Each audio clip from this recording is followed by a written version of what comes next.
तो 22 से 25 श्लोक में, 14वें अध्याय के 22 से 25 श्लोक में हमने देखा कि एक गुणातीत व्यक्ति के लक्षण क्या हैं, उसके व्यवहार कैसे हैं। भगवान बोलते हैं, श्री भगवान उवाच प्रकाशम च प्रवृत्तिम च मोहम एव च पांडव न दृष्टि संप्रवृत्तानि न निवृत्तानि कांक्षति उदासीनो वदासीनो गुणे यो न विचाल्यते गुणा वर्तन्त इति एवं यो अवतिष्ठति नेङ्गते सम दुःख सुख स्वस्थ समालोष्टास्म कांचन तुल्य प्रिया प्रियो धीरस तुल्य निंदात्म संस्तुति मान अपमानयस्तुल्यस् तुल्यो मित्रारिपक्षयो सर्वारंभ परित्यागी गुणातीत स उच्यते। तो ऐसे व्यक्ति को गुणातीत कहा जाता है। इसका अर्थ क्या है? श्री भगवान ने कहा, हे पांडुपुत्र, जो प्रकाश, आसक्ति तथा मोह के उपस्थित होने पर न तो उनसे घृणा करता है और न लुप्त हो जाने पर उनकी इच्छा करता है, जो भौतिक गुणों की इन समस्त प्रतिक्रियाओं से निश्चल तथा अविचलित रहता है, और यह जानकर कि केवल गुण ही क्रियाशील है, गुण के कारण सब कुछ हो रहा है, उदासीन तथा दिव्य बना रहता है, उससे उससे कोई फर्क नहीं पड़ता, जो अपने आप में स्थित है और सुख तथा दुख को एक समान मानता है, जो मिट्टी के ढेले, पत्थर एवं स्वर्ण सोने को के टुकड़े को समान दृष्टि से देखता है, जो अनुकूल तथा प्रतिकूल के प्रति समान बना रहता है, जो धीर है और प्रशंसा तथा बुराई, मान तथा अपमान में समान भाव में रहता है, जो शत्रु तथा मित्र के साथ समान व्यवहार करता है, और जिसने सारे भौतिक कार्यों का परित्याग कर दिया है। ऐसे व्यक्ति को प्रकृति के गुणों से अतीत कहते हैं। तो ये हमारा लक्ष्य है। ये अगर पढ़ेंगे तो हमें पता चलेगा कि हमारा लक्ष्य क्या है और हम कितने पानी में हैं। हम जो भक्ति कर रहे हैं वो सच में भक्ति कर रहे हैं, या बस ऐसे ही अपना मन धड़न गड़न कुछ तो एक बस चला रहे हैं, एक सिस्टम चला रहे हैं। तो ये पढ़ेंगे, ये 4 श्लोकों को पढ़ेंगे तो हमें पता चलेगा कि हमारा लेवल क्या है। इसलिए भगवत गीता को अच्छे से बार बार पढ़ना चाहिए, ताकि हमें हमारा लेवल पता चले।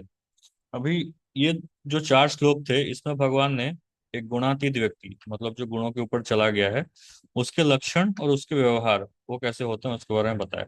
अभी अर्जुन ने जो तीसरा प्रश्न पूछा था कि एक व्यक्ति उस स्थिति में पहुंचे कैसे, उस ब्रह्म स्थिति में पहुंचे कैसे, तो वहां अभी जो नेक्स्ट है, भगवान उसका आंसर देंगे 26वें श्लोक में। तो 26 श्लोक आप लोग देख सकते हैं।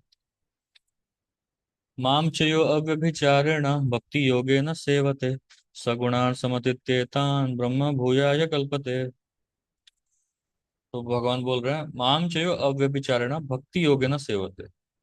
जो व्यक्ति समस्त परिस्थितियों में अविचलित भाव से पूर्ण भक्ति में प्रवृत्त होता है, वह तुरंत ही प्रकृति के गुणों को लांघ जाता है और इस प्रकार ब्रह्म के स्तर तक पहुंच जाता है।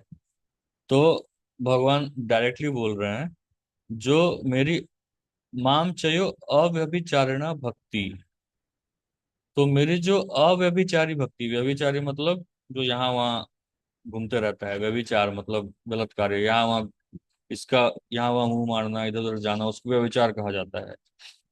तो जो व्यक्ति अव्यभिचारी भक्ति करता है, अव्यभिचारी भक्ति योग में लग जाता है, ऐसा व्यक्ति गुणातीत बन सकता है। वो भगवान की भक्ति आराम से कर सकता है, बड़ी आसानी से कर सकता है, और वो ब्रह्म स्टेज में पहुंच जाता है।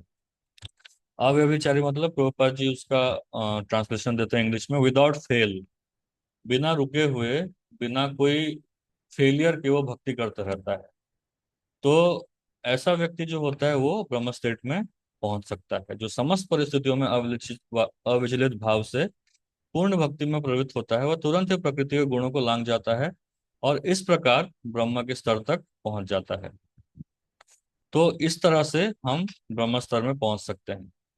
तात्पर्य शिला प्रभुपाद जी के द्वारा।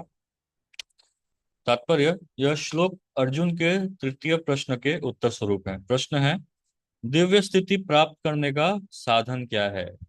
जैसा कि पहले बताया जा चुका है, यह भौतिक जगत प्रकृति के गुणों के चमत्कार के अंतर्गत कार्य कर रहा है। मनुष्य को गुणों के कर्मों से विचलित नहीं होना चाहिए। उसे चाहिए कि अपनी चेतना ऐसे कार्यों में ना लगाकर उसे कृष्ण कार्यों में लगाए। कृष्ण कार्य भक्ति योग के नाम से विख्यात हैं, जिनमें सदैव कृष्ण के लिए कार्य करना होता है। इसमें न केवल कृष्ण ही आते हैं अपितु उनके विभिन्न पूर्णांश भी सम्मिलित हैं, यथा राम तथा नारायण। उनके असंख्य अंश हैं। जो कृष्ण के किसी भी रूप या उनके पूर्णांश की सेवा में प्रवृत्त होता है, उसे दिव्य पद पर स्थित समझना चाहिए। यह ध्यान देना होगा, कृष्ण के सारे रूप पूर्णतया दिव्य और सच्चिदानंद स्वरूप है। ईश्वर के ऐसे रूप सर्वशक्तिमान तथा सर्वज्ञ होते हैं और उनमें समस्त दिव्य गुण पाए जाते हैं। अतएव यदि कोई कृष्ण या उनके पूर्णांशों की सेवा में दृढ़ संकल्प के साथ प्रवृत्त होता है, तो यद्यपि प्रकृति के गुणों को जीत पाना कठिन है, लेकिन वह उन्हें सरलता से जीत जाता है। तो दैवीय से गुणमयी माया दुरत्या माम एवं प्रपद्यन्ते मायामिताम तरन्ते। जो मुझे पकड़ लेता है, प्रपद्यन्ते मायामिताम तरन्ते, माया को बड़ी आसानी से तर जाता है, पार कर जाता है। इस व्याख्या इसकी व्याख्या 7वें अध्याय में पहले ही की जा चुकी है, जो मैंने अभी श्लोक का बताया। कृष्ण की शरण ग्रहण करने पर तुरंत ही प्रकृति के गुणों के प्रभाव को लांघा जा सकता है। कृष्ण भावनामृत या कृष्ण भक्ति में होने का अर्थ है कृष्ण के साथ समानता प्राप्त करना। भगवान कहते हैं कि उनकी प्रकृति सच्चिदानंद स्वरूप है, सच्चित आनंद, और सारे जीव परम के अंश हैं। जिस प्रकार सोने के कण सोने की खान के अंश हैं, इस प्रकार जीव अपनी आध्यात्मिक स्थिति में सोने के समान या कृष्ण के समान ही गुण वाला होता है, किंतु व्यष्टित्व का अंतर बना रहता है, अन्यथा भक्ति योग का प्रश्न ही नहीं उठता। भक्ति योग का अर्थ है कि भगवान है, भक्त हैं, तथा भगवान और भक्त के बीच प्रेम का आदान प्रदान चलता रहता है। तो भक्त, भगवान और भक्ति, ये तीन चीज हमेशा रहते हैं। अतएव भगवान में और भक्त में दो व्यक्तियों का व्यष्टित्व वर्तमान रहता है, मतलब वो दोनों सेपरेट एंटिटीज हैं, अन्यथा भक्ति योग का कोई अर्थ नहीं रह जाता। यदि कोई भगवान जैसे दिव्य स्तर पर स्थित नहीं है, तो वह भगवान की सेवा नहीं कर सकता। उदाहरणार्थ, राजा का निजी सहायक बनने के लिए कुछ योग्यताएं आवश्यक हैं। इस तरह भगवत सेवा के लिए योग्यता है कि ब्रह्म बना जाए या भौतिक कल्मश से मुक्त हुआ जाए। वैदिक साहित्य में कहा गया है ब्रह्मेव संब्रह्माप्यति। इसका अर्थ है कि गुणात्मक रूप से मनुष्य को ब्रह्म में एकाकार हो जाना चाहिए। लेकिन ब्रह्मत्व प्राप्त करने पर मनुष्य व्यष्टि आत्मा के रूप में अपने शाश्वत ब्रह्म स्वरूप को होता नहीं। तो ये बहुत ही इंपॉर्टेंट पर्पट है, बहुत जरूरी तात्पर्य है। मैं प्रभुपाद जी क्लियरली बोल रहे हैं कि हमें अगर भगवान की सेवा करनी है, भगवान की सेवा में लगना है, भक्ति करनी है, अच्छे से भक्ति करनी है, तो हमें ब्रह्म प्लेटफॉर्म में आना पड़ेगा। ब्रह्म प्लेटफॉर्म मतलब तीनों गुणों से ऊपर, तीनों गुणों से ऊपर हम उठेंगे तब जाकर ब्रह्म प्लेटफॉर्म में आएंगे। तो वहां तक आने के लिए भी हमें भक्ति ही करना पड़ेगा। भक्ति करेंगे तब जाकर के वो ब्रह्म प्लेटफॉर्म में आएंगे, ताकि और अच्छे से भगवान की भक्ति कर पाए। तो प्रोसेस भी वही है, अल्टीमेट गोल भी वही है। प्रोसेस है कि हमें भक्ति करना है, और अल्टीमेट गोल क्या है कि भगवान की भक्ति हम और अच्छे से कर पाए। तो भगवान की भक्ति करने के लिए हमें अच्छे से तीनों गुण के ऊपर उठना पड़ेगा, तब जाकर के हम भगवान की भक्ति कर पाएंगे। अभी उसके लिए प्रभुपाद जी यहाँ क्लियरली बोल रहे हैं कि अगर जैसे कई ब्रह्मवादी या मायावादी बोलते हैं कि मरने के बाद या सिद्ध होने के बाद, एक व्यक्ति सिद्ध आत्मा होने के बाद वो भगवान के साथ जा करके मिल जाता है, और उसकी जो पर्सनल आइडेंटिटी है, वो जो व्यक्तिगत सोल है, वो सोल भगवान में मर्ज हो जाता है और उसका एग्जिस्टेंस खत्म हो जाता है, वो भगवान के साथ मिल जा करके एग्जिस्टेंस खत्म हो जाता है। नहीं, ऐसा नहीं है। तो अगर ऐसा हो, तो फिर भक्ति का कोई एग्जिस्टेंस ही नहीं रहेगा। भक्ति का मतलब क्या है? एक व्यक्ति, एक भक्त भगवान की सेवा कर रहा है, मतलब दो एंटिटीज हमेशा हैं। अगर एक व्यक्ति भक्त जो है भगवान की सेवा ना करे, तो भक्ति का क्वेश्चन नहीं आता है। अगर भक्ति का क्वेश्चन आ रहा है, मतलब ये दो एंटिटीज हमेशा रहेंगे, भगवान रहेंगे, भक्त रहेंगे, और भक्ति चलते रहेगी। तो वो एग्जिस्टेंस खत्म नहीं होता है। लेकिन हम भगवान के साथ क्वालिटेटिवली, हमारा जो क्वालिटी है, हमारे जो गुण है, वो भगवान के साथ मिल जाते हैं। अभी हमारे गुण क्या हैं? अभी हम रजोगुण, सत्वगुण, तमोगुण में बंधे हुए हैं, ये तीनों में। लेकिन जो हम भगवान के गुण क्या है? सच्चिदानंद। सच्चिदानंद भगवान का स्वरूप है, सत चित आनंद। सत मतलब सत्य, हमेशा के लिए सत्य है, हमेशा के लिए रहने वाला है। चित मतलब पूर्ण ज्ञान, उनका जो शरीर है वो पूरा पूर्ण ज्ञान का बना हुआ है, और आनंद, हमेशा वो आनंद में रहते हैं। तो यही गुण में हमको आना है। हमें हमें हमेशा सत्य के साथ रहना है, हमें पूर्ण ज्ञान से भगवान की सेवा करना है, और आनंदित रह करके भगवान का सेवा करना है। तो ये गुण में आ जाएंगे तो हम भगवान की सेवा अच्छे से कर पाएंगे। तो इस तरह से एक जो जीवात्मा है वो भगवान के साथ सेम, जैसे प्रोपा जो एग्जाम्पल दे रहे हैं यहाँ पे, सोने का खान और सोना का कण। तो सोने का कण में और सोने के खान में क्वालिटी सेम है, वही सोने का क्वालिटी है, लेकिन उसमें फर्क क्या है? फर्क है क्वांटिटी का, उसमें जो मात्रा है उसका फर्क है। तो ये हमें हमेशा याद रखना चाहिए कि हम भगवान से कभी भी मर्ज नहीं होने वाले हैं, हमारा जो पर्सनल आइडेंटिटी वो हमेशा बना रहेगा। इसलिए एक जीवात्मा का परम कर्तव्य है कि वो भगवान की भक्ति अच्छे से सीखे, गुणों के ऊपर जाए, और गुणों के ऊपर उठ करके भगवान की भक्ति अच्छे से करे। तो ये एक जीवात्मा का, तो ये भगवान, जो तीसरा प्रश्न था अर्जुन का, वो तीसरे प्रश्न का आंसर भगवान दे रहे हैं अभी। ये हो गया। तो यहाँ पे एक वर्ड आप मार्क करिए, अव्यभिचारी भक्ति। मतलब हमारी भक्ति जो है ना, वो यहाँ वहाँ नहीं होनी चाहिए। मतलब सोमवार को शिव जी के पास चले गए, मंगलवार को हनुमान जी के पास चले गए, बुधवार गणेश के पास गए, गुरुवार को लक्ष्मी के पास, शुक्रवार संतोषी, फिर शनिवार शनिदेव, रविवार को सूर्यदेव। ऐसा ऐसा अलग अलग भक्ति, व्यभिचारी भक्ति नहीं होनी चाहिए। अव्यभिचारी भक्ति मतलब केवल भगवान कृष्ण या फिर उनके जो पूर्ण रूपांश है, जैसे राम, नारायण, नरसिम्हा, इस तरह से जो है भगवान के पूर्ण रूप, उनका ही भक्ति होना चाहिए। उनका भक्ति हम अगर करेंगे, अव्यभिचारी भक्ति करेंगे, तब जाकर के हम ब्रह्म लेवल पे आ पाएंगे, तीनों गुणों के ऊपर उठ पाएंगे हम। ये ध्यान रखना, अव्यभिचारी भक्ति, व्यभिचारी भक्ति नहीं चलेगी। आज इनके पास कल उनके पास, ऐसा नहीं होने वाला है। अव्यभिचारी भक्ति, केवल भगवान की ही भक्ति, तब जाकर के हम ब्रह्म प्लेटफॉर्म में आ पाएंगे। हरे कृष्णा।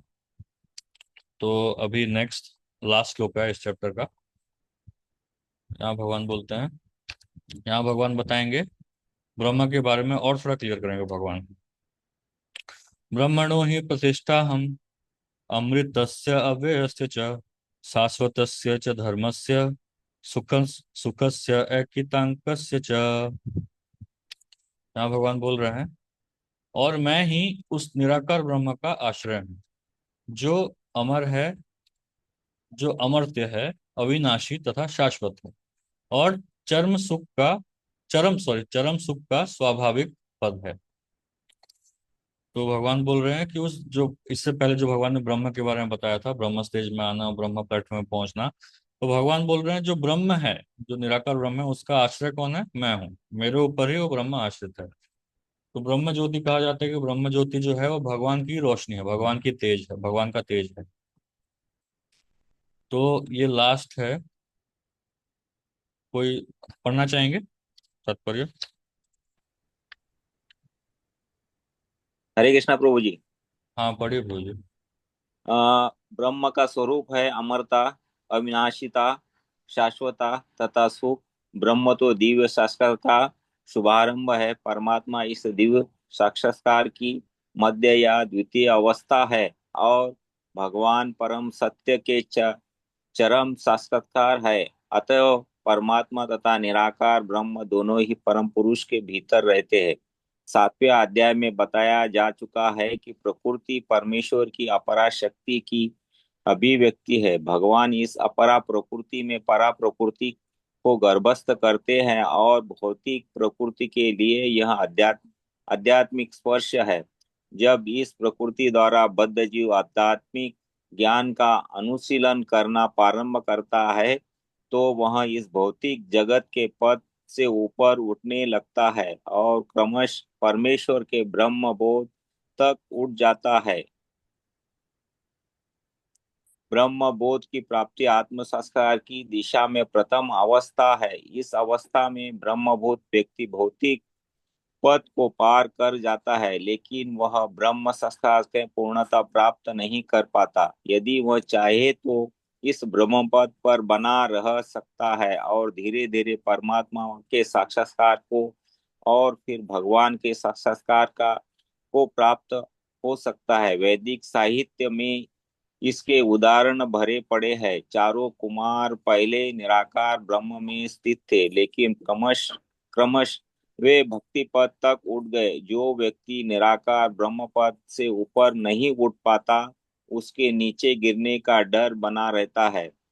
श्रीमद् भागवत में कहा गया है कि भले ही कोई निराकार ब्रह्म की अवस्था को प्राप्त कर ले, किंतु इसमें ऊपर उठे बिना तथा परम पुरुष के विषय में सूचना प्राप्त किए बिना उसकी बुद्धि विमल नहीं हो पाती।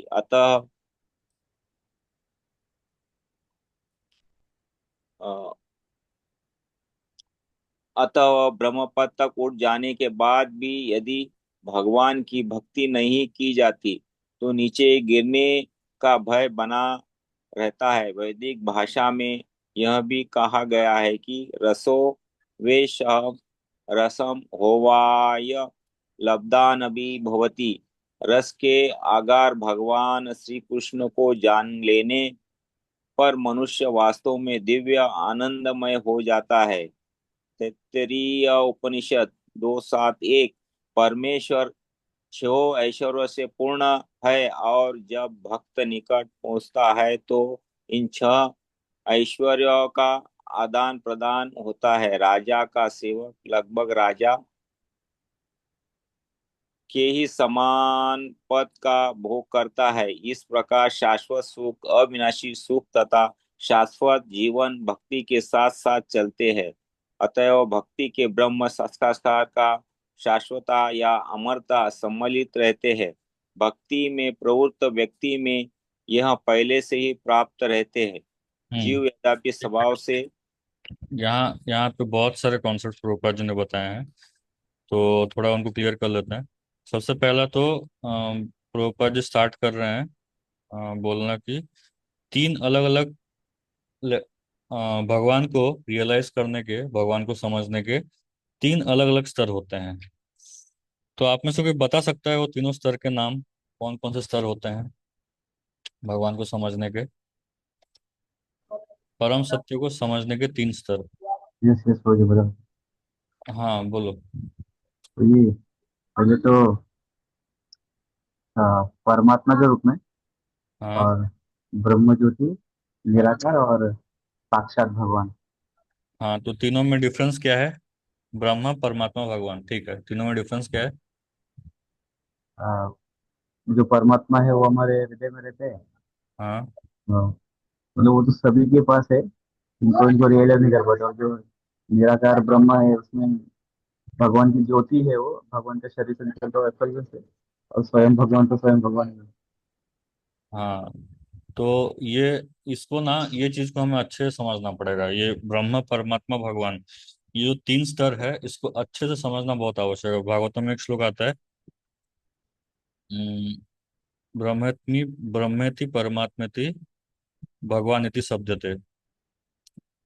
तो उसमें कहा गया है कि भगवान को समझने के तीन अलग अलग स्तर हैं। परम सत्य को समझने के तीन अलग अलग स्तर हैं। जो सबसे पहला स्तर है, सबसे बेसिक स्तर जो है, वो है ब्रह्म। सबसे पहला स्तर है ब्रह्म। ब्रह्म मतलब भगवान जो है, भगवान निराकार हैं, भगवान हर जगह फैले हुए हैं, भगवान निराकार ब्रह्म है। और हमें अंत में उसमें मिल जाना है, अंत में जाकर के उस ब्रह्म से मिल जाना है। तो ये जो है, ये सबसे बेसिक अंडरस्टैंडिंग है। दूसरा है परमात्मा, भगवान का परमात्मा स्वरूप। तो भगवान का जो परमात्मा स्वरूप है वो हमारे हृदय में रहते हैं। उनका चतुर्भुजी रूप है, उनका बहुत सुंदर उनकी आंखें बहुत सुंदर है, उनका मुखमंडल बहुत सुंदर है, उनका शरीर बहुत सुंदर है। तो परमात्मा का डिस्क्रिप्शन है, उनका नाभि कमल बहुत सुंदर है, उनकी आंखें सुंदर है, उनके चार हाथ हैं, शंख चक्र गदा पद्म पकड़े हुए हैं, पीतांबर वस्त्र धारण करे हुए हैं। तो ऐसा परमात्मा हम सबके हृदय में है, हर जगह उपस्थित है। मतलब एक तो है कि हर जगह फैले हुए निराकार के रूप में, और दूसरा हम सबके हृदय में रह करके हमको गाइडेंस दे रहे हैं। मतलब हमें देख रहे हैं कि क्या कर रहा है, क्या नहीं कर रहा है, उसको देख रहे हैं। और जो सबसे हाईएस्ट अंडरस्टैंडिंग है वो है भगवान का अंडरस्टैंडिंग। तो भगवान का अंडरस्टैंडिंग जो है, भगवान के सारे नाम रूप गुण लीला सबको समझ रहे हैं, और भगवान के साथ हम आदान प्रदान कर रहे हैं। तो परमात्मा अंडरस्टैंडिंग में केवल हाँ भगवान है, मेरे पास है, मेरे साथ हैं भगवान, को मुझे पूजा करना चाहिए, बस इतना ही है। लेकिन जब भक्ति आती है, जब भगवान के बारे में समझते हैं, तो भगवान के साथ आदान प्रदान स्टार्ट हो जाता है। तो ये तीन अलग अलग लेवल है। सबसे पहला है ब्रह्मा, परमात्मा, भगवान, ठीक है। अभी इसको प्रभुपाद जी बहुत सारे अलग अलग एग्जाम्पल समझाते हैं, कई जगह अलग अलग एग्जाम्पल दिए हुए हैं। सबसे पहला एग्जाम्पल प्रभुपाद जी देते हैं सूर्य का, ठीक है। सूर्य का एग्जाम्पल कैसे देते हैं? जैसे हम देखते हैं कि जब सुबह हो जाती है, तो सूर्य किरण हर जगह फैल जाता है ना, हर जगह फैल जाता है। तो जो सूर्य किरण है उसको भी हम सूर्य बोलते हैं, और जो वहां जो सूर्य जो गोला है उसको भी सूर्य बोलते हैं। और सूर्य को जो चला रहे हैं, जो सूर्य देवता हैं जिनका नाम विवस्वान है, उनको भी हम सूर्य बोलते हैं। तो ये तीन अलग अलग अंडरस्टैंडिंग है, समझ रहे हैं? जो यहाँ पर हमारे पास किरणें आ रही हैं, ठीक है, वो भी सूर्य है। जो गोला हमें दिख रहा है वो भी सूर्य है। और जिसको वो कंट्रोल कर रहे हैं, जो उसको कंट्रोल कर रहे हैं, जो देवता हैं विवस्वान, उसको भी, उनको भी हम सूर्य बोलते हैं। तो जो किरणें हो गई वो हर जगह फैली हुई हैं, लेकिन वो सूर्य का बेसिक अंडरस्टैंडिंग है कि हाँ सूर्य हर जगह प्रेजेंट है। लेकिन सूर्य का शेप कैसा है? सूर्य का शेप है गोल। और सूर्य को चलाता कौन है? वो एक पर्टिकुलर पर्सन है, वो देवता है, उनका नाम है विवस्वान, वो सूर्य को चलाते हैं। तो ये एक एग्जाम्पल हो गया। फिर प्रभुपाद जी एग्जाम्पल देते हैं एक पहाड़ का, ठीक है। पहाड़ को अगर हम दूर से देखेंगे, एकदम दूर से देखेंगे पहाड़ को, तो एक बड़ा सा ब्लैक मास या ग्रीन मास दिखाई देता है ना। पहाड़ एक बहुत दूर से एक पहाड़ दिखाई दे रहा है, तो एकदम काला है या फिर एकदम हरा दिखता है। जब हम थोड़ा पास जाते हैं पहाड़ के, तो उसमें थोड़ी हरियाली दिखती है, थोड़े पेड़ दिखते हैं, बड़े बड़े पेड़ दिखते हैं। वहां लगता है कि हाँ कुछ कुछ है, बहुत सारे पेड़ हैं। लेकिन हम उस पहाड़ के जब अंदर जाते हैं, तो ना केवल पेड़ हैं, बल्कि वहां पे बहुत सारे जानवर हैं, बहुत सारे पंछी हैं, बहुत कुछ है उस जंगल के अंदर, बहुत कुछ है। तो उसी तरह से ये जो अंडरस्टैंडिंग है ब्रह्मा, परमात्मा, भगवान, ये भगवान को जानने के ज्यादा डिटेल्स में है। ब्रह्मा जो है वो बेसिक है, परमात्मा भगवान को और डिटेल में जान रहे हैं, और जो भगवान है वो हम और सबसे ज्यादा डिटेल्स में जान रहे हैं। तो ये थोड़ा अच्छे से समझिए, ये प्रीचिंग के लिए भी चाहिए, हमें स्वयं के लिए भी समझने के लिए चाहिए। तो ब्रह्मा, परमात्मा, भगवान। तो जो भगवान अंडरस्टैंडिंग है, जैसे सूर्य देव है, तो सूर्य देव में सूर्य भी है और सूर्य किरणें भी हैं। सूर्य देव की वजह से ही वो सूर्य कार्य कर रहा है और सूर्य किरणें आ रही हैं। उसी प्रकार भगवान की वजह से ही परमात्मा है और ब्रह्म भी है, मतलब भगवान में ही परमात्मा भी है और ब्रह्म भी समाये हुए हैं। तो ये ब्रह्मा, परमात्मा और भगवान का डिफरेंस है, अलग अलग लेवल्स ऑफ अंडरस्टैंडिंग है। तो कोई अगर बोलता है कि भगवान ब्रह्म है, भगवान हर जगह फैले हुए हैं, तो कुछ गलत नहीं बोल रहा है। भगवान निराकार ब्रह्म है, कुछ गलत नहीं बोल रहा है। लेकिन उसका अंडरस्टैंडिंग बेसिक है, उसका अंडरस्टैंडिंग सुप्रीम नहीं है, उसका अंडरस्टैंडिंग बेसिक है। कोई बोल रहा है नहीं भगवान परमात्मा के रूप में ही है, उसके ऊपर नहीं है, हर जगह स्थित है, हर जीवात्मा के रूप हृदय में स्थित है, तो वो भी एक सेकेंडरी अंडरस्टैंडिंग हो गया। सबसे बड़ा अंडरस्टैंडिंग क्या है कि हाँ भगवान अपने आध्यात्मिक जगत में है, उनका नाम रूप गुण लीला अलग अलग सब कुछ जो परफॉर्म कर रहे हैं, और उनके बारे में जानना ही सर्वोपरि है। अभी जो मैंने बताया था, सत, चित, आनंद, ठीक है, भगवान के गुण होते हैं सत, चित, आनंद।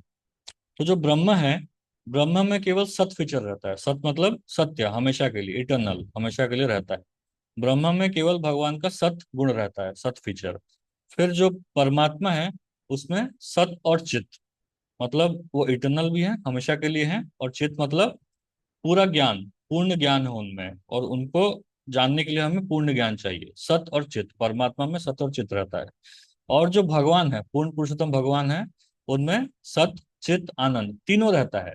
भगवान के साथ ही हम आनंद का आदान प्रदान कर सकते हैं।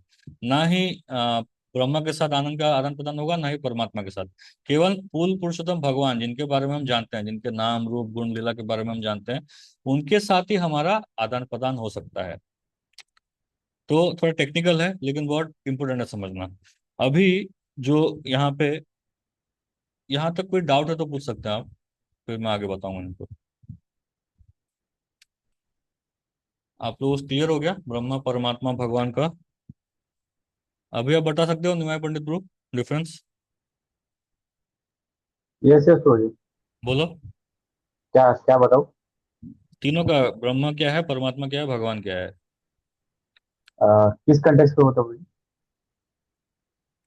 कैसे ही बताओ, कोई एग्जांपल देके बताओ, एक ट्रेन का एग्जांपल देके हाँ, बताओ। ट्रेन का एग्जाम्पल ही याद आ रहा था मुझे। हाँ बोलो। द्रौपद ने बताया था, भगवत गीता में है ये चीज। हाँ। तो द्रौपद बोले कि ऐसा स्टोरी जैसा है, तो गांव में पहली बार कोई तो ट्रेन देखता है, तो लोग पूछते हैं कि ट्रेन कैसा होता है, कैसा दिखता है। तो आई थिंक कुछ लोग देखने जाते हैं, तो कुछ लोग जो है दूर से ही देखते हैं, तो एक ऐसा एक आगे का हेडलाइट दिखते हैं कि हेडलाइट मतलब बड़े बड़े लाइट है, गोल सूरज जैसा कुछ तो चमक रहा है, तो कुछ लोग समझते हैं कि यही ट्रेन है। हम्म। तो फर्स्ट थिंग। और सेकंड थिंग है, जो लोग थोड़ा नजदीक से देखते हैं, तो वो देखते हैं कि बाजू से गुजर रहा है, काफी कुछ है, तो उनको लगता है कि ट्रेन जो है एक बहुत बड़ा सांप जैसा कुछ तो है, जो हम्म। सरप मतलब रेंग रहा है कुछ तो। लेकिन जो कुछ लोग रहते हैं जो उसके अंदर जाके सब कुछ देखते हैं, सीट्स देखते हैं, वॉशरूम देखते हैं, सब कुछ देखते हैं, अलग अलग डब्बे देखते हैं। तो ये अच्छा उदाहरण है प्रॉपर ने भगवत गीता में दिया है। ये बहुत अच्छा एग्जांपल है, जैसे ट्रेन का एग्जांपल प्रभु जी ने बहुत अच्छा समझाया। कोई दूर से देखता है ट्रेन को, पहली बार देख रहा है, तो वो सोचता है कि एक बहुत बड़ा लाइट है। थोड़ा पास आ जाता है तो एक बड़ा सा लोहे का सांप जैसा दिखाई देता है। और पूरा प्लेटफॉर्म में आ जाता है तो पता चलता है कि हाँ, उसके अंदर लोग भी हैं, उसमें सब सोने का जगह है, बैठने का जगह है, टॉयलेट बाथरूम है, खाने पीने का सब है। तो वैसे ही परमात्मा भगवान ब्रह्मा परमात्मा भगवान का अंडरस्टैंडिंग होता है। ब्रह्मा मतलब एकदम बेसिक, हाँ भगवान एक लाइट। उसके बाद परमात्मा मतलब हाँ, भगवान सबके हृदय में स्थित है। फिर भगवान मतलब भगवान सबके हृदय में स्थित तो हैं, लेकिन भगवान के बहुत दिव्य लीलाएं हैं, बहुत सुंदर सुंदर लीलाएं हैं। उन लीलाओं का हम आस्वादन करेंगे तो हम भी भगवान के, हमारा भी गुण भगवान की तरह हो जाएगा। तो ये हो गया भगवान। फिर अब प्रभुपाद जी बोलते हैं भगवान का डेफिनेशन। भगवान मतलब भगवान षड ऐश्वर्य पूर्ण है। भगवान God is full in supreme Lord is full in six opulences.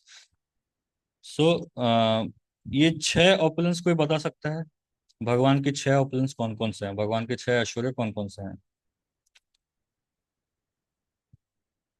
और कोई बता सकते हैं? मुझे छोड़ के गए। हाँ, आपको छोड़ के और कोई?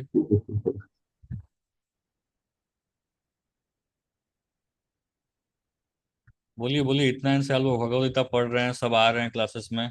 तो भगवान के छह ऐश्वर्य कौन कौन से हैं बताइए। भगवान। हरे कृष्णा प्रभु जी। हाँ बोलिए माता जी। दंडवत प्रणाम। वेल्थ, हाँ। स्ट्रेंथ, हम्म। फेम, हम्म। ब्यूटी, हम्म। नॉलेज, हाँ। रिनंसिएशन। हाँ करेक्ट, बढ़िया। तो ये छह गुण हैं भगवान का। जो डेफिनेशन है भगवान, जैसे हम बोलते हैं ना शक्तिमान, किसी के पास शक्ति हो तो शक्तिमान है। ऐश्वर्यवान, किसी के पास बहुत ज्यादा ऐश्वर्य हो तो ऐश्वर्यवान है। तो ये भगवान, भगवान का मतलब क्या है? ऐश्वर्य समग्रस्य वीर्यस्य यशस्य श्रिय ज्ञान वैराग्य। ये जो छह जिसके पास है, इसको भगवान कहा जाता है। भग मतलब ऐश्वर्य। तो जिसके पास ये छह ऐश्वर्य पूर्ण रूप से हैं, इनको भगवान कहा जाता है। ऐश्वर्य से समग्रस्य मतलब उनके पास सारा धन है, दुनिया का सारा धन उनके पास ही है। कोई बोल सकता है जैसे बड़े बड़े अंबानी अडानी हो गए, इलन मस्क हो गया, बिल गेट्स हो गए, ये लोग के पास धन बहुत है। लेकिन ये लोग ये नहीं बोल सकते कि पूरे दुनिया का धन इनके पास है। पूरे दुनिया का धन किसके पास है? केवल भगवान के पास है। ऐश्वर्य से समग्रस्य। फिर वीर्य, वीर्य मतलब भगवान के समान स्ट्रेंथ किसी का नहीं है, भगवान के समान शक्ति किसी के पास नहीं है। भगवान, हम देख सकते हैं कि भगवान ने 7 साल की आयु में अपने बाएं हाथ की उंगली में इस प्रकार गोवर्धन को धारण कर लिया था, 7 दिन 7 रात के लिए।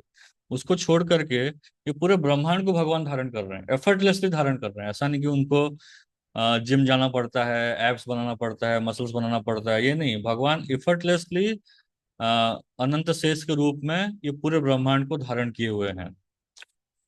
तो ऐश्वर्य से समग्र से वीर्य से यश, भगवान को जो यश है, देखिए अभी तक हम उनका गुणगान गा रहे हैं। भगवान ने कब एक बोला था भगवत गीता, या भगवान ने जो भी लीलाएं की थी, भगवान राम ने जो भी लीलाएं की थी, वो सब हम लोग अभी तक पढ़ रहे हैं, उसको पढ़ करके उसका गुणगान कर रहे हैं। तो भगवान जैसा फेमस कोई नहीं है, भगवान जैसा यश किसी के पास नहीं है।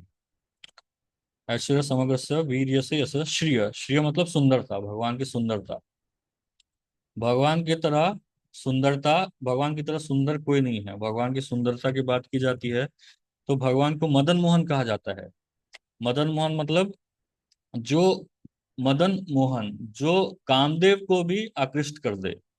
तो भगवान का नाम है मदन मोहन, जो कामदेव को आकृष्ट कर देते हैं। कामदेव जब आते हैं भगवान के पास भगवान को मोहित करने के लिए, कामदेव के पास 5 अलग अलग तीर हैं, जिससे वो जीवात्माओं के हृदय में, जो हृदय का बोलते हैं दिल का तार बजाते, तो वो तार कौन बजाते हैं? वो कामदेव बजाते हैं। तो आ करके जब पुरुष स्त्री को देखता है, एक युवा पुरुष युवा युवती को देखता है, तो कामदेव उनमें तीर छोड़ते हैं। तो 5 अलग अलग तीर होते हैं, वो तीरों को छोड़ते हैं।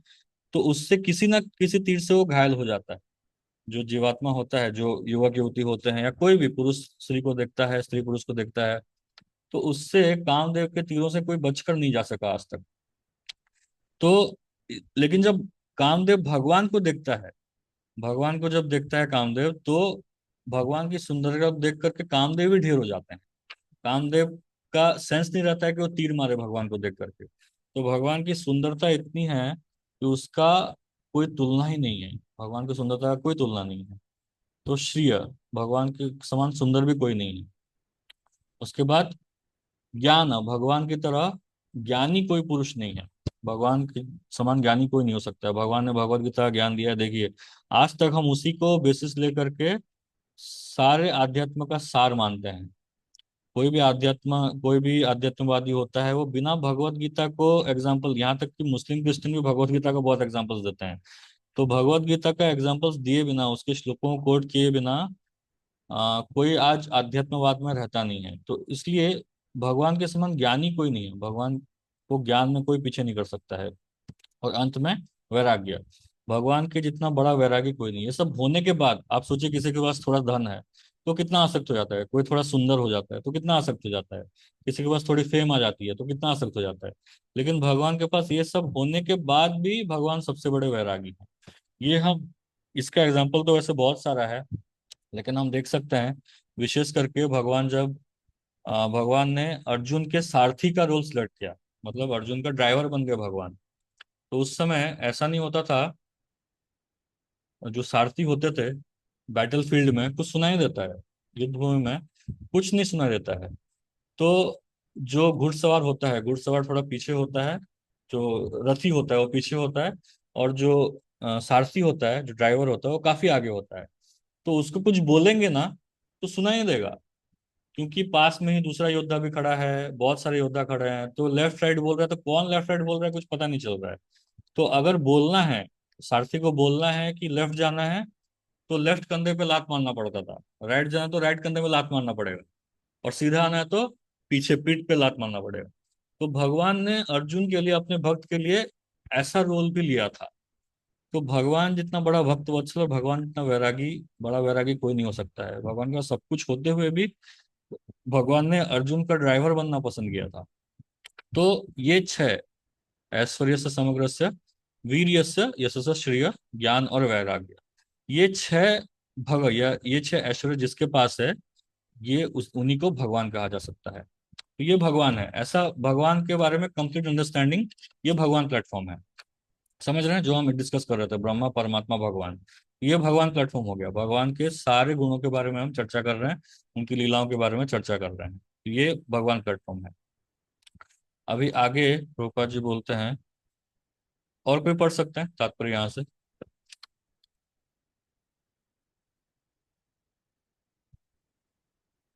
हरे कृष्णा। राजेश मॉडल में पढ़ता हाँ, आपका आवाज थोड़ा दब के आ रहा है, सुनाई देगा ठीक हूँ। से। हाँ, एक मिनट। और कोई पढ़ सकता है? हरे अभी कृष्णा अभी प्रभु ठीक है जी, क्या भाई? नमस्कार। हाँ अभी ठीक है, अभी पढ़ो। पढ़ो पढ़ो। अभी ठीक है प्रभु जी आवाज? अभी ठीक है, पढ़ो।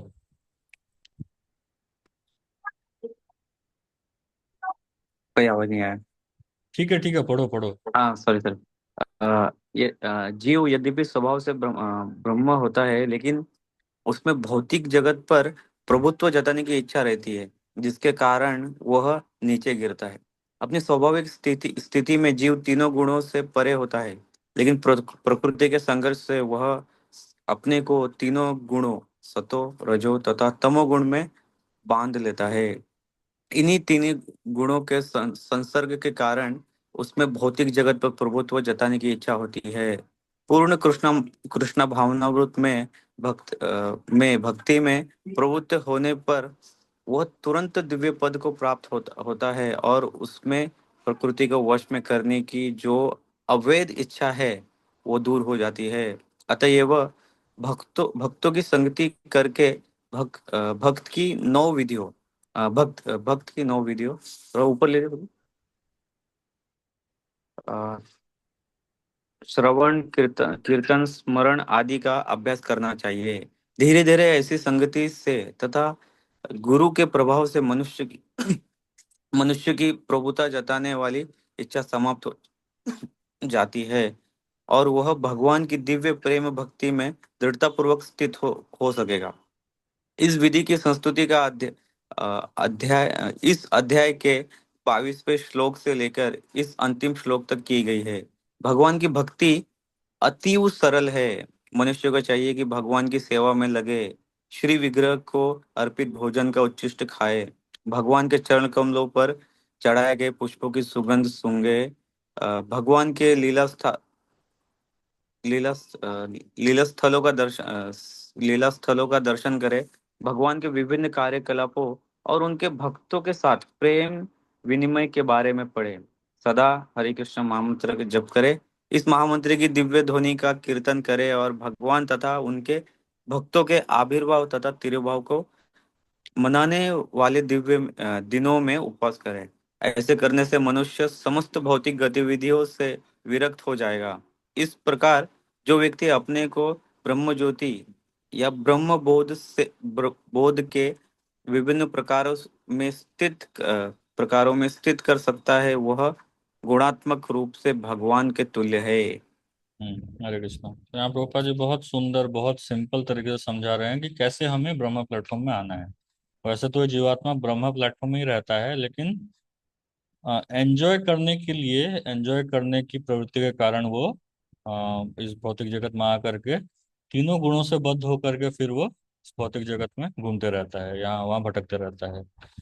तो ब्रह्मा प्लेटफॉर्म में आने के लिए प्रभुपाद जी यहाँ बहुत सुंदर बहुत इजी उपाय दे रहे हैं। क्या करना है? अ, भगवान की भक्ति अति सरल है। भगवान की भक्ति करने से पहले श्लोक में बताया गया अव्यभिचारी भक्ति करनी है। तो भगवान की भक्ति बहुत सरल है। मनुष्य को चाहिए कि भगवान की सेवा में लगे, तो जो सेवा मिले, मंदिर में, घर में, जहाँ भगवान की जो सेवा मिले, प्रचार हो गया, किसी तरह की भी जो सेवा मिल जाए उसको सेवा में लगे। शिव विग्रह को अर्पित भोजन का उच्छिष्ट खाए। तो केवल भगवान का प्रसाद ही खाना है, दूसरा चीज नहीं खाना है। और जब भगवान के प्रसाद प्रसाद की बात आती है तो भगवान क्या खाते हैं, भगवान को क्या क्या भोग लगाया जाता है, वो सबका लिस्ट है। ऐसा नहीं कि हम अपने हिसाब से कुछ भी भगवान को भोग चढ़ा दें, ऐसा नहीं होता है। भगवान को क्या भोग लगना चाहिए और उसके बाद भगवान को भोग लगाने के बाद ही हमें भगवान का महाप्रसाद केवल ग्रहण करना चाहिए, दूसरा चीज नहीं खाना चाहिए। तभी जाके जाकर के हमारी चेतना शुद्ध होगी और भक्ति में अच्छे से आगे बढ़ पाएंगे।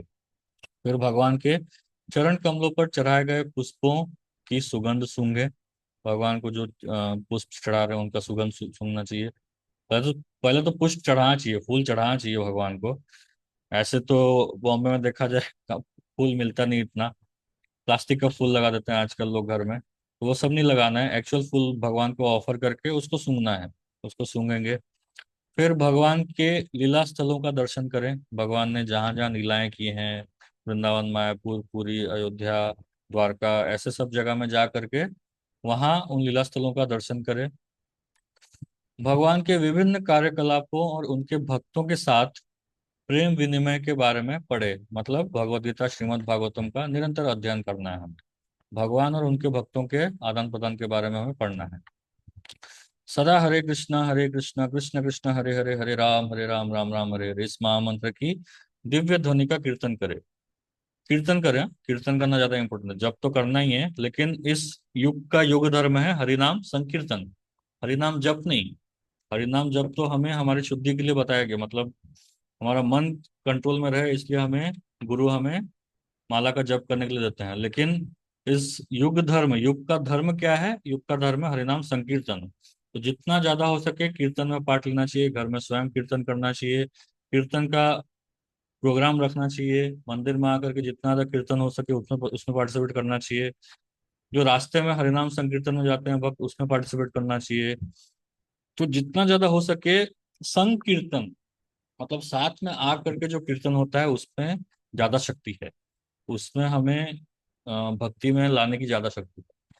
तो कीर्तन करें और भगवान तथा उनके भक्तों के आविर्भाव तथा तिरोभाव को मनाने वाले दिनों में उपवास करें। जन्माष्टमी, एकादशी, जैसे गुरु, हमारे गुरु का जो आविर्भाव दिवस होता है, या फिर जिनके गुरु चले गए हैं उनका तिरोभाव दिवस होता है, प्रभुपाद का आविर्भाव तिरोभाव, फिर जन्माष्टमी, रामनवमी, गौर पूर्णिमा, नरसिंह चतुर्दशी, ऐसे बहुत सारे त्योहार हैं। ये सब त्योहारों में भगवान उपवास करें। उपवास मतलब उपवास, मतलब भगवान के बारे में ज्यादा सोचना।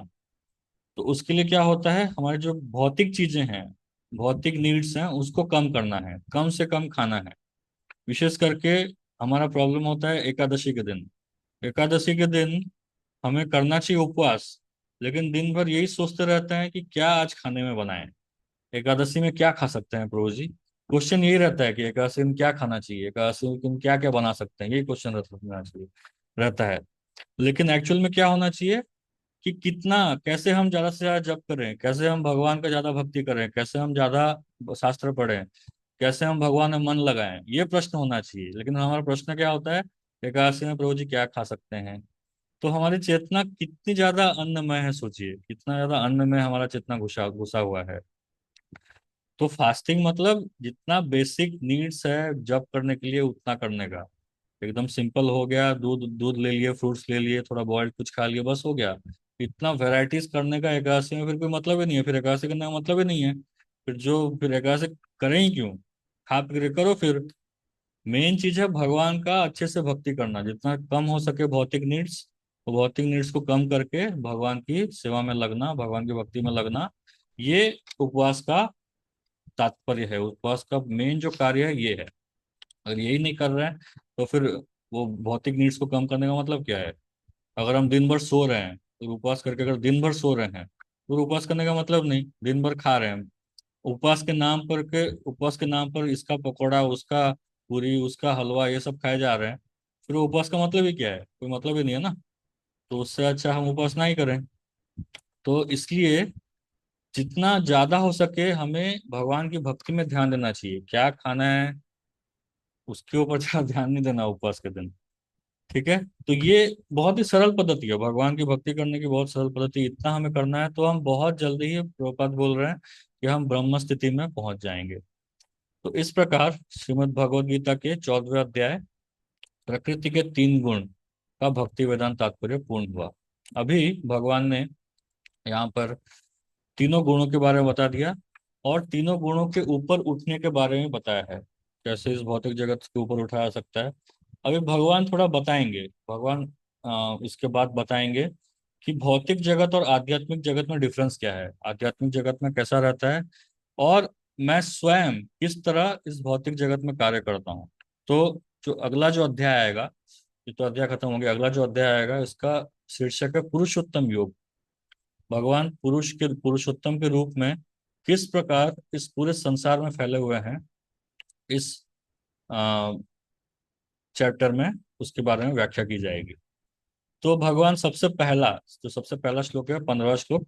उसमें भगवान, देखिए जहां भी कुछ ज्ञान देना होता है ना, वहाँ जो चैप्टर का सबसे पहला श्लोक होता है वो श्री भगवान वाचो होता है। मतलब भगवान को स्पेसिफिक ज्ञान दे रहे हैं, कंटिन्यू कर रहे हैं, तो वहां पर श्री अर्जुन वाचन नहीं रहता है, क्योंकि भगवान को लगता है कि थोड़ा ज्यादा समझाना जरूरी है। तो एक पर्टिकुलर थीम को ला करके वो पूरा चैप्टर बना दिया गया है। तो ये हो गया पुरुषोत्तम योग। तो यहाँ सबसे पहले भगवान बताएंगे कि ये जो आध्यात्मिक जगत है और भौतिक जगत है कैसे पूरा उल्टा है। जो भौतिक जगत है ये आध्यात्मिक जगत का एक रिफ्लेक्शन है। तो हम पहला श्लोक पढ़ करके फिर आज विराम देंगे। श्री भगवान उवाच ऊर्ध्वमूलमदशाखम् अश्वत्थं प्राहुरव्ययम् छन्दांसि यस्य पर्णानि यस्तं वेद स वेदवित्।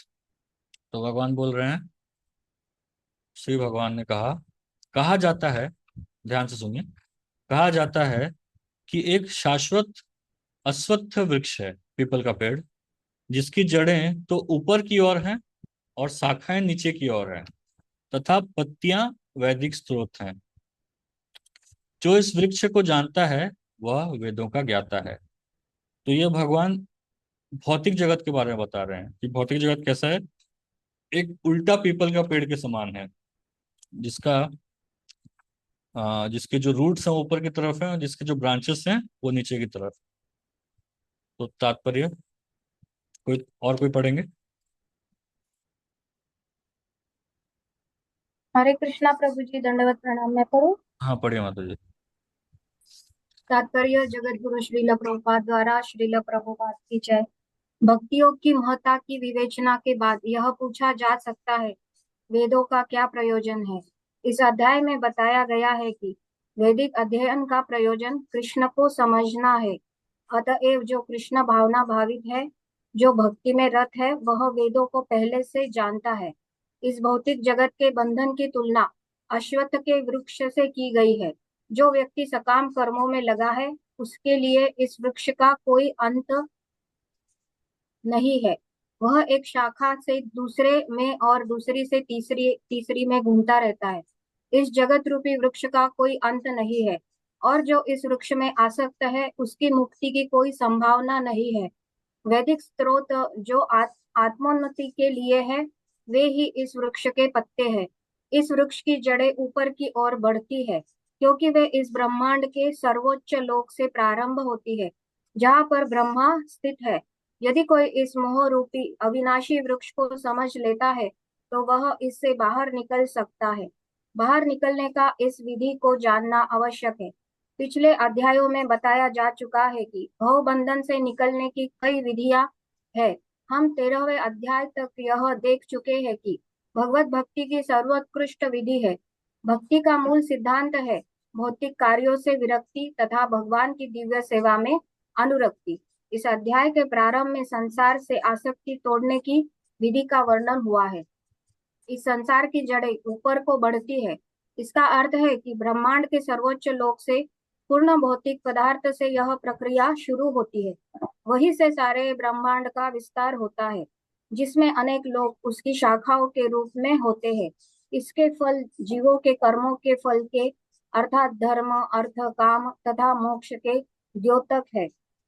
यद्यपि इस संसार में ऐसे वृक्ष का जिसकी शाखाएं नीचे की ओर हो तथा जड़ें ऊपर की ओर हो, कोई अनुभव नहीं है। किंतु बात कुछ ऐसी ही है। ऐसा वृक्ष जलाशय के निकट पाया जा सकता है। हम देख सकते हैं, जलाशय के तट पर उगे वृक्ष का प्रतिबिंब जल में पड़ता है, तो उसकी जड़ें ऊपर तथा शाखाएं नीचे की ओर दिखती है। दूसरे शब्दों में, यह जगत रूपी वृक्ष आध्यात्मिक जगत रूपी वास्तविक वृक्ष का प्रतिबिंब मात्र है। इस आध्यात्मिक जगत का प्रतिबिंब हमारी इच्छाओं में स्थित है। जिस प्रकार वृक्ष का प्रतिबिंब जल में रहता है, इच्छा ही उस प्रतिबिंबित भौतिक प्रकाश में वस्तुओं के स्थित होने का कारण है। जो व्यक्ति इस भौतिक जगत से बाहर निकलना चाहता है, उसे वैश्लेषिक अध्ययन के माध्यम से इस वृक्ष को भली भांति जान लेना चाहिए। फिर वह इस वृक्ष से अपना संबंध विच्छेद कर सकता है। यह वृक्ष वास्तविक वृक्ष का प्रतिबिंब होने के कारण वास्तविक प्रतिरूप है। आध्यात्मिक जगत में सब कुछ है। ब्रह्म को निर्विशेषवादी इस भौतिक वृक्ष का मूल मानते हैं, और सांख्य दर्शन के अनुसार इसी मूल से पहले प्रकृति, पुरुष और तब 3 गुण निकलते हैं, और फिर 5 स्थूल तत्व, पंच महाभूत, फिर 10 इंद्रिया, दशेंद्रिय, मन आदि। इस प्रकार वे सारे संसार को 24 तत्वों में विभाजित करते हैं। यदि ब्रह्म समस्त अभिव्यक्तियों का केंद्र है, तो एक प्रकार से यह भौतिक जगत 180 अंश गोलार्ध में है, और दूसरे 180 अंश गोलार्ध में आध्यात्मिक जगत है। क्योंकि यह भौतिक जगत उल्टा प्रतिबिंब है, अतः आध्यात्मिक जगत में भी इसी प्रकार की विविधता होनी चाहिए। प्रकृति परमेश्वर की बहिरंगा शक्ति है, और पुरुष साक्षात परमेश्वर है। इसकी व्याख्या भगवत गीता में हो चुकी है। क्योंकि यह अभिव्यक्ति भौतिक है, अतः क्षणिक है। प्रतिबिंब भी क्षणिक होता है, क्योंकि कभी वह दिखता है और कभी नहीं दिखता। परंतु वह स्रोत जहाँ से यह प्रतिबिंब प्रतिबिंबित होता है, शाश्वत है। वास्तविक वृक्ष के भौतिक प्रतिबिंब का विच्छेदन करना होता है। जब कोई कहता है कि अमुक व्यक्ति वेद जानता है, तो इससे समझा जाता है कि वह इस जगत की आसक्ति से विच्छेद करना जानता है। यदि वह इस विधि को जानता है, तो समझिए कि वह वास्तव में वेदों को जानता है। जो व्यक्ति वेदों के कर्मकांड द्वारा आकृष्ट होता है, वह इस वृक्ष की सुंदर हरी पत्तियों से आकृष्ट होता है। वह वेदों के वास्तविक उद्देश्य को नहीं जानता। वेदों का उद्देश्य भगवान ने स्वयं प्रकट किया है, और वह है इस प्रतिबिंबित वृक्ष को काटकर आध्यात्मिक जगत के वास्तविक वृक्ष को प्राप्त करना। हरे कृष्ण। हरे कृष्ण। तो यहाँ वो भगवान आध्यात्मिक जगत को एक उल्टे पीपल के पेड़ के समान कंपेयर करें। तो यहाँ देखिए, ये फोटो है भगवद गीता, आप खुद खोल के देख सकते हैं। तो ये जो फोटो दिया गया है, यहाँ वो उल्टे पेड़ के बारे में बताया गया है। जो सबसे ऊपर है वो ब्रह्मलोक है, मतलब जो जड़ें हैं वो ब्रह्मलोक हैं, और वहां से फिर नीचे सब क्रिएशन होता है धीरे धीरे धीरे करके। तो अब अपने भगवद गीता में भी देख सकते हैं कॉपी में। तो वहाँ सबसे ऊपर जो है ब्रह्मलोक है, फिर नीचे अलग अलग लोग आते हैं। उनकी जो टहनियाँ हैं या फिर पत्ते हैं, वो अलग अलग वेदों में वर्णित कर्मकांड को दर्शाते हैं। धर्म, अर्थ, काम, मोक्ष, ये सब अलग अलग पत्ते, टहनियाँ, ये सब हैं। तो पीपल का जो वृक्ष होता है, ये एक विशेष पेड़ है। उसके साथ क्यों कंपेयर किया गया है? पीपल का पेड़ आप देखेंगे तो पीपल का पेड़ जो होता है ना, वो कहीं भी उग जाता है। ऐसा नहीं कि उसको केवल जमीन ही चाहिए। आप अगर देखेंगे तो कई बार ऐसा होता है कि सीमेंट से ही पीपल का पेड़ निकला होता है। तो पीपल का जो पेड़ होता है ना, उसको आप आर्टिफिशियली उसको लगा नहीं सकते हैं, जैसे दूसरे पेड़ों को हम लगाते हैं। उसको आ, उसका बीज होता है, वो बीज को लगा करके उसको बोया जाता है, या फिर किसी किसी को टहनी से जगह लगाया जाता है कोई पेड़ को। तो हर पेड़ को लगाने के लिए उसके बीज से उसको उगाया जाता है। लेकिन पीपल का जो पेड़ है, उससे जो बीज निकलता है ना, उसको आप लगा देंगे जमीन में तो वो निकलेगा नहीं, वो निकलने वाला नहीं है। पेड़ कभी नहीं निकलेगा। तो उसका एक पर्टिकुलर पद्धति होता है, उसको एक चिड़िया खाता है। चिड़िया खाने के बाद वो जो बीज होता है ना, उसके पेट में जाकर के वो चिड़िया उसको टट्टी करता है। तो जहाँ टट्टी करता है वो चिड़िया, वहीं से पीपल का पेड़ निकल जाता है। तो आपने देखा होगा कई बार ऐसा होता है, बिल्डिंग से अचानक से एक पीपल का पेड़ निकल गया है। तो वहां जाकर के चिड़िया ने बीट किया है, वहां जाकर टट्टी किया है, तब जाकर के वो जो पीपल का पेड़ है वहां से निकला हुआ है। तो पीपल का पेड़ को आर्टिफिशियल मीन से नहीं निकाला जा सकता है। वो भगवान की इच्छा से, या फिर जहाँ अ, जहाँ उसका मतलब वो चिड़िया जाएगा उधर ही वो पेड़ निकलेगा। पीपल अब ऐसे निकलता नहीं है, निकाला नहीं जा सकता, वो अपने आप ही निकलता है। इसलिए इस संसार को भगवान पीपल के पेड़ के साथ कंपेयर कर रहे हैं, मतलब भगवान का ही प्रतीक है वो पीपल का पेड़। तो ये कैसा है? उल्टा है। उसकी बहुत सारी शाखाएं हैं, बहुत सारी टहनियां हैं, बहुत सारे पत्ते हैं। तो जो नॉर्मल जो जीवात्मा होता है, ये सब अलग अलग टहनियों में, अलग अलग पत्तों में फंसा रहता है। मतलब कर्म कांड की अलग अलग विधियां होता है, अलग अलग देवी देवता पूजा होता है, अलग अलग कोई ज्ञान योग है, कोई अष्टांग योग है, कहीं ध्यान योग है। अलग अलग प्रकार के बहुत सारी चीजें हैं जो वेदों में दी गई हैं, जिसमें यहाँ से वहाँ भटकते रहता है। कभी इसके पास कोई, कभी ये गुरु के पास, कभी वो गुरु के पास, कभी ये साधु के पास, कभी उसके पास, कभी ये देवता के पास, कभी वो जादू टोने वाले के पास, कभी साइंटिस्ट के पास, कभी इसके पास उसके पास। तो ऐसे जो जीवात्मा है, वो भटकते रहता है, यहाँ से वहाँ भटकते रहता है। केवल जो समझ जाता है कि वेदों का जो असली तात्पर्य है, वो इस पेड़ को जड़ से काटना है। इस पेड़ में घूमना नहीं है, इसके पेड़ की शाखाओं में, टहनियों में घूमना नहीं है, उस पेड़ को जड़ से काटना है। जो ये समझ जाता है, वही वेदों का असली अभिप्राय समझ करके फिर जो एक्चुअल में जिसका रिफ्लेक्शन है। उल्टा पेड़ कहाँ से आया? रिफ्लेक्शन से आया ना। तो पानी, एक जलाशय होता है, वहां देखते हैं एक पेड़ है, उसका उल्टा रिफ्लेक्शन आ रहा है। तो जो समझता है कि हाँ, इसके ऊपर उठ करके मुझे असली पेड़ में जाना है, एक्चुअल पेड़ में जाना है, तो वही व्यक्ति, ऐसा एक महात्मा, ऐसा दुर्लभ महात्मा ही भक्ति में आ पाता है। केवल भक्ति से उस पेड़ को काटा जा सकता है। बाकी सब, जो भक्ति इस पेड़ की शाखा नहीं है, भक्ति उससे ऊपर है। बाकी सारी चीजें इसी पेड़ की ही शाखाएं हैं। उसी पेड़ में ही घूमता रहेगा वो केवल भक्ति करने से ही ये पेड़ के बाहर निकल पाएगा।